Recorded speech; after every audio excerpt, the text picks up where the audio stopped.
Welcome to the Sent from Disneyland podcast. Here age relives fond memories of the past. If it's your first time joining us, welcome. On this episode, we'll take a journey into the past and explore Disneyland and Disneyland history with mementos, snapshots, and postcards sent from Disneyland from 1955 to the present.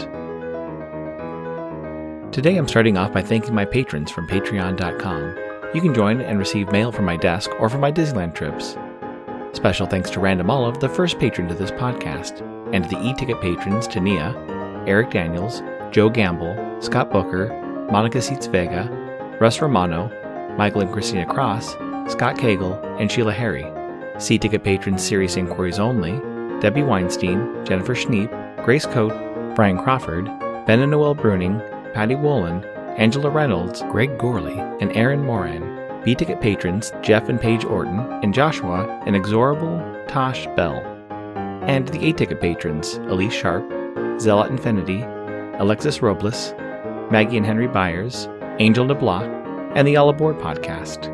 You can also sign up for my new newsletter for a chance to get some postcards delivered by the USPS to your mailbox. I am your host, your post-host Clocky, and today we have 2 postcards sent from Disneyland.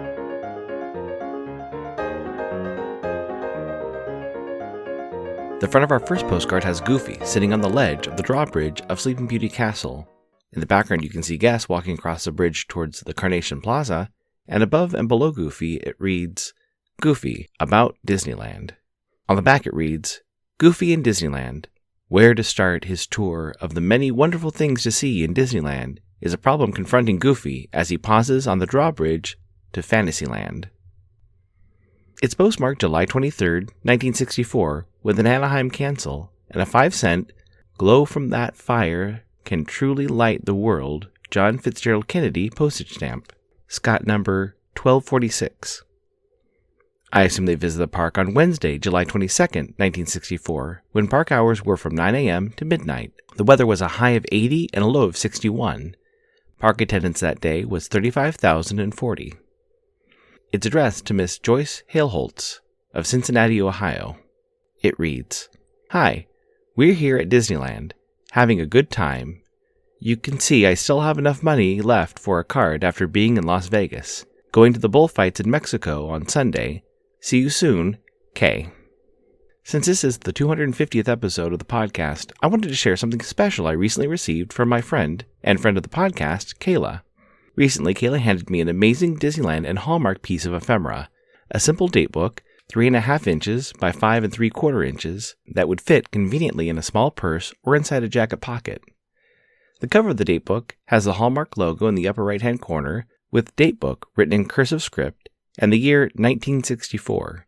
The overall image on the cover is a European city street scene, done in watercolor by Wolfgang Tritt, who was a German artist.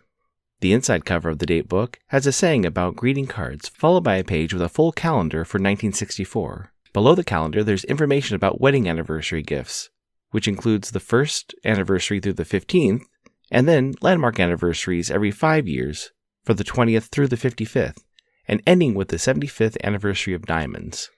The next page has 8 lines for putting important names, addresses, and birth dates, followed by 3 pages for names, addresses, and telephone numbers.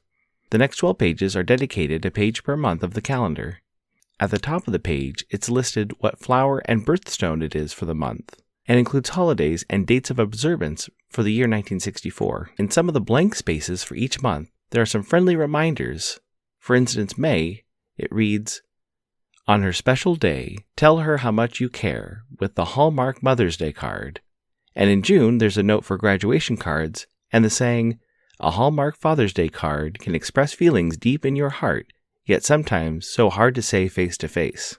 Following the calendar, there's even a handy checklist for people planning a party, noting that Hallmark will have all the accessories needed, including centerpieces, invitations, snack plates, dinner plates, placemats, napkins for beverage, luncheon, and dinner, coasters, place cards, matches, and playing cards, among others. The following page allows for a gift guide with the availability to list 3 women and 3 men's names, and information about each person, including dress, blouse, skirt, slack, hose, shoes, and glove sizes for ladies, and suit, trouser, shirt, shoes, gloves, hat, and sock sizes for men. The final page includes an overview of the 1965 calendar and a list to write down information for easy reference, including driver's license number, license plate number, social security number, blood type, congressman, and 2 lines for senators.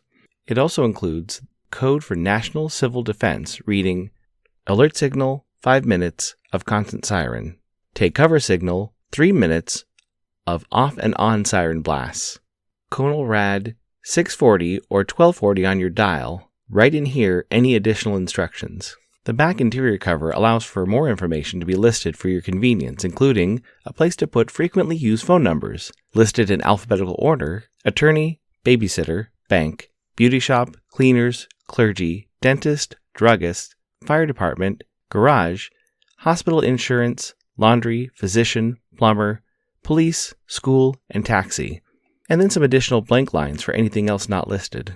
To the right of the phone numbers is a section called You and the U.S. Mail, and includes postal rates, subject to change. This includes a listing of postal rates for Hallmark cards, letters, written and sealed in the mail, 5 cents, and postcards, 4 cents. Great news! Enfield Post is back up on Etsy. Grabbing some vintage stamps is a great way to plus your mail, whether you're trying to match the color of your postcard or envelope, or adding a themed stamp to the back of your mail. Be sure to check out Enfield Post. You can head over to EnfieldPost.com and explore all the different vintage stamps you can use on your next card or letter. That's ENFIELDPOST on Instagram and EnfieldPost.com for your wedding and vintage postage needs. Enfield Post is the official postage stamp sponsor of the Sent from Disneyland podcast. The front of our next postcard has the Jungle Cruise's elephant bathing pool. You can see a few of the elephants squirting water while others sit and watch the Jungle Cruise boats go by. On the back it reads, Elephant Bathing Pool, Adventureland. Playful Indian elephants at home in their own enchanted bathing pool have a trunk full of watery surprises for guests on a cruise down the rivers of adventure in Disneyland. It's postmarked September 25th, 1964, with the Los Angeles ABCD Mail for Better Business Service cancel and a 4-cent Lincoln postage stamp, Scott number 1036. I assume they visited the park on Friday, September 25th, 1964, when park hours were from 10 a.m. to 7 p.m. The weather was a high of 79 and a low of 63, and there was 0.04 inches of precipitation. Park attendance that day was 5,713. It's addressed to Mrs. Charles Angie Cole of Rochester, New York. It reads, Dear Angie, we went to Disneyland today. It is certainly a place of imagination, a real wonderland. We'll call you when we get back. Love, Rocky and Vera. For the second half of the episode, I'm highlighting the back cover of the date book and the saying on the inside of the front cover. The back cover reads, With our compliments, Communication Center, Disneyland, with Disneyland written in the classic Gothic font, and a list of days to remember for 1964. 2 of the days that stand out include Friendship Day on August 2nd and Sweetest Day, October 17th. With the way we see special days listed on almost every day of the year on social media, I thought it would be interesting to do a deep dive into these 2 holidays.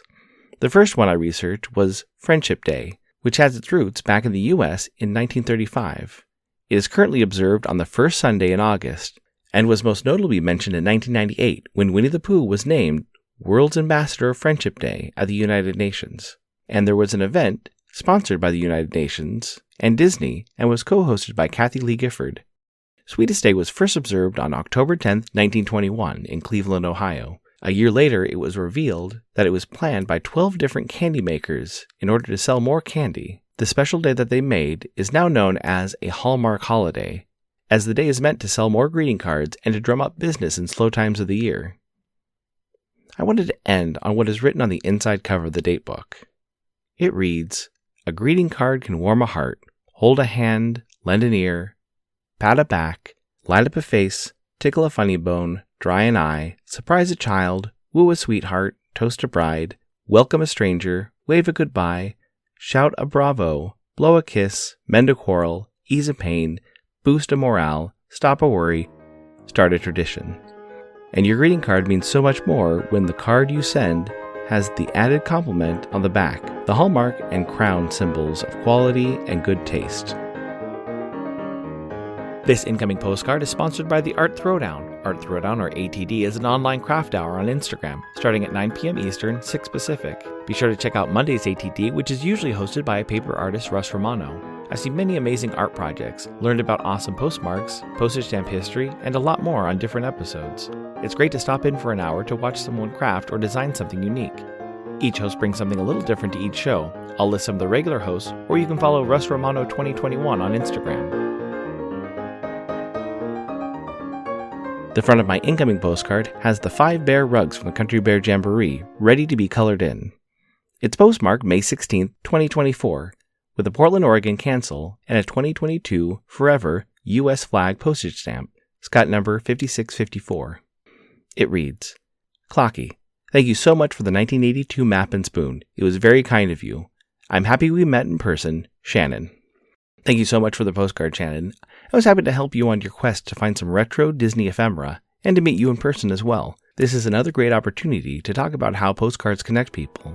Friends I've met and connected with through Instagram and sending postcards from the park have always brought a special magic to my trips to Disneyland. Thanks for listening to Sent from Disneyland. If you enjoyed this podcast, please subscribe and tell your friends.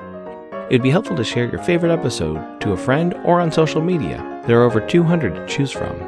It would also help to leave a 5-star rating and comment on whatever podcast platform you use. If you'd like to support the show financially, please check out our Patreon page at patreon.com/sentfromdisneyland. You can find me on Instagram and Facebook at Sent From Disneyland or on Twitter at Sent From Disney. For questions and comments, send me a postcard addressed to Sent From Disneyland, P.O. Box 44, Hood, California, 95639. This podcast is not affiliated with Disney, the United States Postal Service, or any post office or Disney properties. Opinions expressed on this podcast belong to its host and guests of the Sent from Disneyland podcast.